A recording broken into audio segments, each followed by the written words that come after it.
یہ शैतान बेशक तुम्हारा दुश्मन है, सो तुम उसको अपना दुश्मन ही समझते रहो। वह तो अपने गिरवाहों को महज इसलिए बातिल की तरफ बुलाता है ताकि वह लोग दोज़खियों में से हो जावे। समझ गए?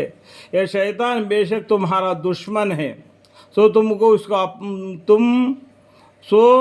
तुम इसको अपना दुश्मन ही समझते रहो। ये अल्लाह का भी दुश्मन है, तुम्हारा भी दुश्मन है, इसको दुश्मन ही तुम समझते रहो। वह तो अपने गिरवाहों को महज इसलिए बातिल की तरफ बुलाता है, बातिल की तरफ बुलाता है ताकि वो लोग दोज़खियों में से हो जावे। पर जो लोग काफिर हो गए उनके लिए सख्त अज़ाब है, और जो लोग ईमान लाए और अच्छे काम किए उनके लिए मासी का बख्शिश और ईमान पर बड़ा अजर है। तो क्या ऐसी शख्स जिसको उसके अमल बद अच्छा करके दिखलाया गया फिर वो उसको अच्छा समझने लगा, इन शैतान ने क्या किया, जो वो अमल करता है बिल्कुल वही सच्चा है करके उसको उबलाता है तो सच्चा समझने लगता है, यानी काफिर। और ऐसा शख्स जो कबिहा को कबिहा समझता है, गुनाह को गुनाह समझता है, यानी मोमिन कहीं बराबर हो सकते हैं? यानी काफिर और मोमिन कहीं बराबर हो सकते हैं? नहीं ना। इस बात को खुद जवाब दे दो। तो अल्लाह ताला जिसको चाहता है गुमराह करता है और जिसको चाहता है हिदायत करता है। तो उन पर अफसोस करके कहीं आपकी जान ना जाती रहे। अल्लाह को उसके सब कामों की खबर है। ये पैगम्बर सल्लल्लाहु अलैहि वसल्लम कुरान के ज़रिए लोगों को दीन की तरफ बुलाते हैं तो वो लोग मानते हैं, कुछ लोग नहीं मानते हैं। तो अफसोस करके आपकी जान ना जाती रहे, क्योंकि और जिसको चाहता है हिदायत करता है अल्लाह ताला।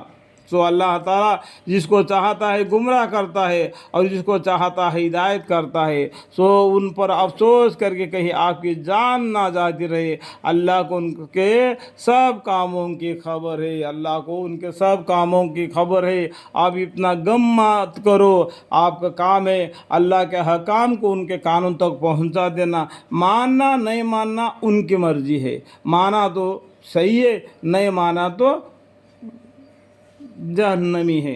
अल्लाह ऐसा कादर है जो बारिश से पहले हवाओं को भेजता है, फिर वो हवाएं बादलों को उड़ाती है, फिर हम इस बादल को खुशक कतः ज़मीन की तरफ हाँक ले जाते हैं, फिर हम इसके पानी के ज़रिए से ज़मीन को जिंदा करते हैं। इस तरह क़यामत में आदमियों को जी उठना है। देखो एक मिसाल दे दिया अल्लाह ताला ने। गर्मी के मौसम में कहीं भी गर्मी पड़ता है, गर्मी के मौसम में झाड़ पौधे भी सूख जाते हैं, ज़मीन भी सूख कर बिल्कुल दब जाता है।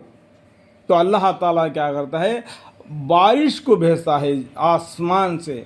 जब ज़मीन पर बारिश गिरती है तो ज़मीन उभरती है, यानी उसमें जान आ जाता है, एक किस्म का स्मेल आता है। बारिश पड़ता है ना, उस एक टाइम पर मिट्टी का जो बास आ जाता है। इससे भी मालूम कर सकते हैं कि कहीं दूर बारिश गिर रही है, उसका स्मेल हमको यहाँ तक महसूस हो जाता है। तो इस तरीके से कल क़यामत के दिन भी मुर्दों को जिंदा कर देगा। जो शख्स इज्जत हासिल करना चाहिए तो तमाम तर इज्जत खुदाई के लिए है। तमाम इज्जत किसके लिए है? खुदाई के लिए है। अच्छा कलाम उस तक पहुंचता है और अच्छा काम उसको पहुंचता है। और जो लोग इसके खिलाफ बुरे बुरे तदबीरें कर रहे हैं उनको सख्त अजाब होगा, यानी बुरे बुरे तदबीरें करते हैं उनको सख्त अजाब होगा। यानी गलत काम करके अल्लाह के सामने नाराज़ी नहीं करना, क्योंकि कल क़यामत के दिन अल्लाह के सामने सब आदमी अपने अपने नाम आमाल से पेश हो जाएंगे। उस दिन अल्लाह ताला उन पर गुस्सा करेगा, कहर हो जाएगा कि क्या तुम्हारे पास पैगंबर नहीं आए थे, क्या तुमको हिदायत नहीं दिए थे, क्या तुम्हारे पास कुरान नहीं पहुंचा था, उसको क्यों नहीं पढ़ा।